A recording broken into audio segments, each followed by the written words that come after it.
Estás en Pauta de Análisis de la 100.5. 8 de la mañana con 35 minutos, estamos de regreso aquí en Pauta de Análisis, en momento de darle una mirada a la actualidad con un ángulo especial, el de Cristóbal Belolio, académico de la Universidad Adolfo Ibáñez. A mí me gusta presentarte como analista, ¿eso no te presentan? ¿No te gusta así? ¿Analista? ¿O sí, cientista político? No, me da lo mismo. Es que analista es como un oficio, ¿no? Ya, es un oficio más que una profesión. Un oficio, sí. ¿Cientista político? ¿Ahí sí? Sí. Me da lo mismo en realidad. Qué gusto, Cristóbal. Ahí se me presentan como abogado y no he trabajado ni un peso a nadie como abogado. Ya, el título y nada cartón, más. Sí. Nada más, el puro cartón. Gusto tenerte acá. Tus hitos de ayer, tus señales de ayer, porque al final de cuentas, eso hacen los cientistas políticos. Ven más allá de lo evidente. Sí, bueno, como analista político al menos lo que yo puedo identificar de ayer son dos cosas. Primero, una narrativa distinta a la que estábamos acostumbrados. Ayer no hubo justicia, como habría sido quizás, como cuando uno hace la nube de conceptos, hay cachado cuando uno ve el discurso y dice cuántas palabras se repitieron. Sí, la nube más grande. Ya, justicia apenas se dijo una vez ayer cayéndose. No hubo progreso o desarrollo o crecimiento, que quizás habría sido una narrativa más piñerista. Ayer la palabra fue autoridad. Mano dura. Orden y autoridad. Sí, orden y autoridad. La mano dura está ahí, la disciplina está ahí, la formalidad está ahí, el trabajo bien hecho está ahí, pero en general esta cuestión bien simbólica de haber partido la caminata por la alfombra roja desde Portales le dio obviamente una especie de aura portaliana a toda la puesta en escena de la noche. Y Portales, lo dice el propio presidente Kast, lo trae a colación para estructurar su discurso. Aquí vamos a volver a poner sobre la mesa el principio de autoridad y aquí vuelve el orden. Y de hecho, desde el punto de vista performático, por así decirlo, ya los códigos de vestimenta, ¿cierto? Están todos más o menos en esa línea. Por un lado, se acabó el Montessori, se acabaron los hippies, ¿cierto? Montessori. Ahora vuelve el internado, los quiero a todos con la camisa adentro y bien peinados. Sí, y la señora, por favor, vestido corto hasta la rodilla, estamos hablando de mini. Estamos hablando de como primeras sensaciones, eso por un lado. Y segundo, ¿cómo se llama? El repertorio de decretos que vimos firmados en tiempo real muestra también una puesta en escena hasta el momento más efectista que efectiva, porque no sabemos qué tan efectivas van a ser, muy trampiana.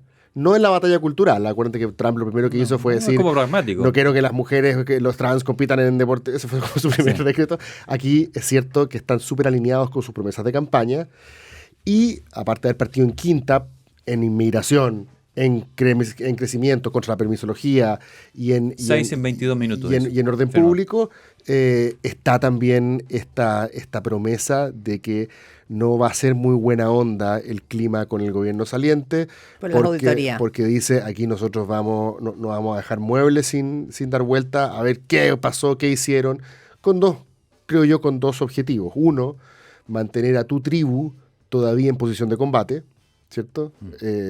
Y segundo, cosa que la gente te tenga un poquito de paciencia, porque la gran mayoría de los votos con los cuales ganaste son prestados, la gente tiene poca paciencia y poca tolerancia a la frustración, y si no cumples puedes decir siempre que fue culpa del gobierno anterior. Tú lo decías bien, Cristóbal, en las narrativas, cada vez más. Pensemos lo que está pasando en la guerra ahora, o sea, Estados Unidos, Irán, la información que entregan a través de videos que a veces parecen hasta infantiles, no sé si lo has visto, tiene que ver con que hoy día no son puntos de prensa lo que influye, sino que narrativas. Sí. Y probablemente lo que se notó ayer fue que venía un doblez enorme de un cambio cultural respecto de quienes, recordemos, quiénes llegaron a la moneda, cómo llegaba Boric, cómo llegaba Camila Vallejo, todos esos atuendos. Pero también hay que empezar a gobernar a partir de hoy, del 12 de marzo. Y en ese sentido, las propuestas que hace ayer, esta bajada que hizo anoche en su discurso José Antonio Kast respecto al gobierno de emergencia, donde pone los puntos, ¿te parece que son los puntos o te parece que está quedando fuera otras urgencias quizás que son más cotidianas y que pueden hacer sentido en la ciudadanía porque las lunas de miel son muy cortitas? No, o sea, al menos en lo que podemos... Pienso educación, salud... Es que no lo eligieron ni por educación ni por salud. Ya. Yo no recuerdo al menos que en los debates, ustedes quizás están mucho más al tanto que yo, pero yo no recuerdo que ni educación ni salud, siendo temas súper importantes para la población. O sea, educación ayer da una señal, le dice la importancia del mérito, el trabajo bien hecho, Claro, ayer lo dice. sí. Y con salud, dijo, le preocupaba dos cosas: las listas de espera, que son muy largas y no avanzan, y segundo, el tema del cáncer, por ejemplo, oncológico. Por supuesto, pero me refiero a que en su campaña, cuando él dice yo No, la bandera, la primera línea, no. abdico, renuncio a la batalla cultural porque me voy a concentrar en hacer un gobierno de emergencia. Ese gobierno de emergencia tiene dos coordenadas centrales. Una es orden público, y aquí voy a meter inmigración dentro de orden público, Sí, claro. pero también le lleva portonazo, narcofuneral, Incivilidad, ¿cómo se todo llama? eso. Terrorismo en la Araucanía. Todo eso le llamo Sí. yo orden público. Y por otro lado, crecimiento económico, que significa inflación, significa ordenar la casa desde el punto de vista fiscal, etcétera. Ayer esas dos coordenadas claramente están presentes cuando firma estos decretos, ¿cierto? Como diciendo, yo llego a trabajar desde el primer minuto aquí, no me voy a Sí. tomar un copete con el dignatario de, Sí. ¿cierto? Mozambique, aquí yo estoy trabajando desde ya. Yo creo que al menos el delivery, como se le dice a veces, no está por verse si es que esto es efectivo por eso, pero al menos desde el punto de vista de la puesta en escena, ayer le dice, usted que votó por mí porque quiere cerrar la frontera en el norte, aquí estoy haciendo eso a las pocas horas de haber ingresado al poder, y usted que votó por mí porque quiere volver a echarle leños a la locomotora en la economía y no quiere que por la ranita o la araña, Se ¿cierto? suspenda, claro. o el abedul de no sé dónde, ¿cierto? se impida un negocio, le mandate a la ministra de Medio Ambiente que se preocupe de agilizar la cosa. Me parece que por lo menos desde ese punto de vista está cumpliendo las razones por las cuales la gente lo eligió.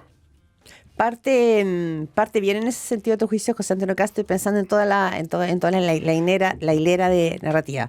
El regreso de General Baquedano a la Plaza Italia, al corazón de la ciudad. Sí.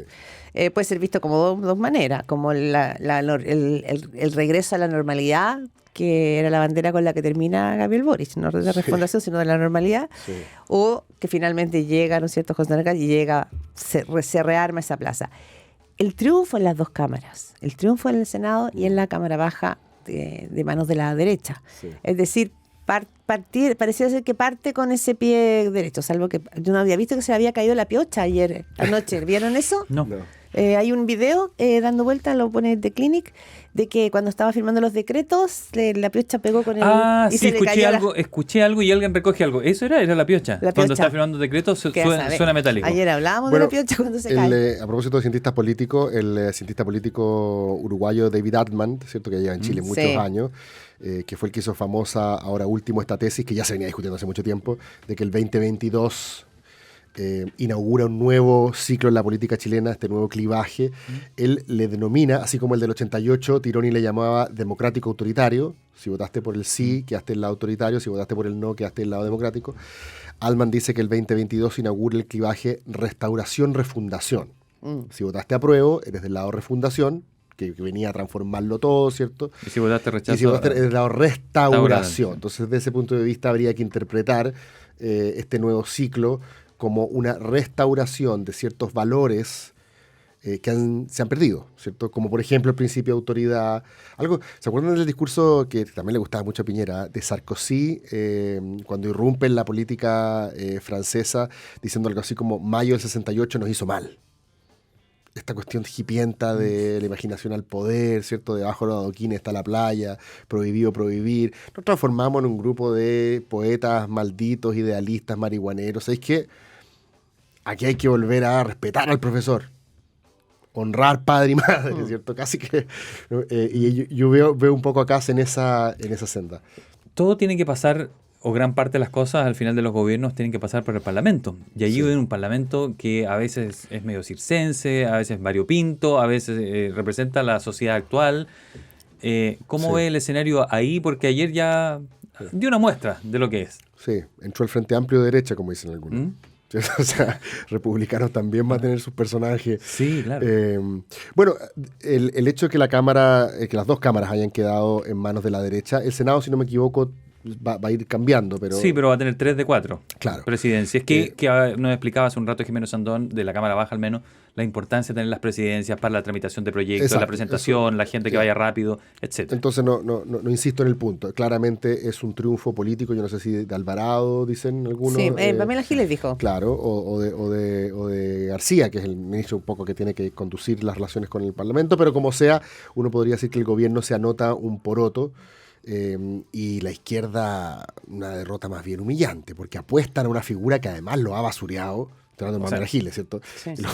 Claro, apuestan a una figura que no es su figura. O sea, no solo no su figura, lo ha columpiado. Claro, lo perdieron durante todo. los 4 años. Y el Partido de la Gente también debuta con una mini controversia, no es capaz de, ¿cierto?, mantener sus filas cohesionadas, se te escapa uno y ya te anticipa que esto va a ser una dinámica de pirquineros. Te anticipa que hay las repúblicas independientes que andan pululando en el Congreso. Entonces vamos a seguir en la misma. Vamos a seguir en la misma como se ha visto hasta aquí el Parlamento funcionar, digo. Siempre claro, con pirquineo de un voto. Pero eso no es tan malo para el gobierno de Casp. ¿Por qué? Le resulta más fácil ir a buscar votos para su proyecto. Porque depende de la habilidad del gobierno de prometer lo que esas repúblicas independientes quieren. ¿Qué le falta a Longaví? ¿Qué puente quiere que...? Como dicen, tienen una billetera grande para negociar. Pero es que esa es la pregunta, pues si realmente hay una billetera grande para negociar, claro, porque lo que tenemos, ¿no es cierto?, es desde ya el anuncio de que va a haber un ajuste fiscal importante, de que hay un 3% que se va, ¿no es cierto?, que ya está notificado a los ministerios que tienen que hacer ese ajuste de cinturón. Entonces, no hay tanta billetera. No. Segundo... Pero los gobiernos pueden... Ayer escuchaba al diputado Baza, Frente Amplista. Jaime Baza. Claro, y él decía, tengo que reconocer que aquí se pirquineó, pero lo que pasa es que cuando uno está en el poder, dijo, nos pasó también, uno tiene cosas que ofrecer, tiene cosas que ofrecer para obtener eso, entonces no todo es plata, entonces tu proyecto, no sé, hay muchas cosas que ofrecer. Ahora, miremos esto desde la opinión pública, porque quizás la conversación de la política y cómo se va a negociar, la ciudadanía, el tema de las expectativas. Ayer José Antonio Kast le habló a esa ciudadanía que lo votó, fue un 58%, y reafirmó aquello que prometió en la campaña. Ese fue su gran punto, no reacomodó el discurso. Pero la ciudadanía es impaciente, la ciudadanía en el mundo son veleidosas, las ciudadanías te suben y te dejan caer. ¿Cómo ves tú hay riesgos ahí respecto de las expectativas o ayer hubo un ajuste de expectativas a tu juicio en el mensaje de José Antonio Kast? O sea, es un buen punto, porque Kast, al igual que Boric, en primera vuelta consiguen el voto de 1 de cada 4 en primera vuelta. Con los que ganan en segunda son, por lo tanto, votos prestados, como se suele decir. Sí. No es un mundo incondicional, sino más bien que detestaba tanto al que estaba al frente, claro, que te prestó el voto a ti, porque no puede ver al que está al frente, básicamente, pero no porque tenga una incondicionalidad, una fidelidad a tu programa, a tu propuesta ideológica, etc. Entonces, ese es el votante que fluctúa muchas veces cuando se pregunta por la aprobación en el gobierno. Boric básicamente consolidó un 30% durante casi todo su mandato. Y se fue con eso. Yo creo que el presidente Kast parte consolidando ese 60%, el voto rechazo, llamémosle, el clivaje, el lado restaurador. Ayer yo creo que dijo, ¿sabéis qué? Me voy a acostar conforme, porque mañana nos vamos a poner brígidos en la frontera norte, vamos a poner alambre de púa electrificada, ¿cierto? Vamos a correrle balas, ¿cierto?, a los insurgentes subversivos, tanto en las poblaciones como en la macrozona sur, como se le llama. A todo este propósito de símbolos. Ayer no hubo Gualmapu, no hubo bandera de la diversidad sexual, hubo bandera de Estados Unidos. O sea, también hay pequeñas cuestiones como visuales. Los nuevos tiempos. La banda de carabineros, o sea, hace 4 años estábamos refundando a carabineros y uno veía un carabinero en la calle, ¿cierto? Y le gritaba algo. Ayer, todos bailando al ritmo de carabineros. Un grupúsculo que intentó hacer algo distinto, así cerca de Plaza Baquedano, y sí, dieron a uno, claro, pero andan medio perdidos.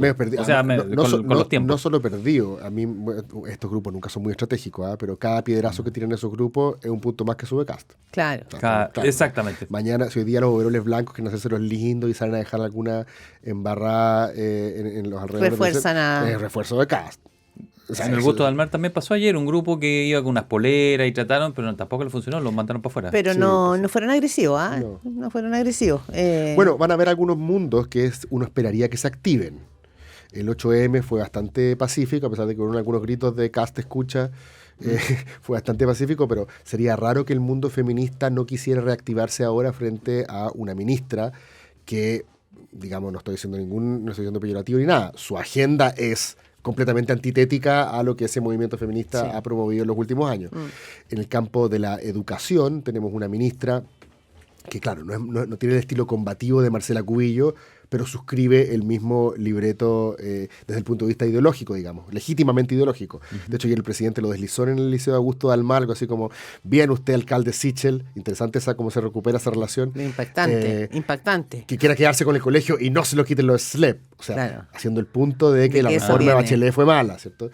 Y me llamaría la atención que un movimiento estudiantil que ha estado muerto después de la efervescencia e intensidad 2011-2012. ¿Estuvo muerto o se quedó callado nomás?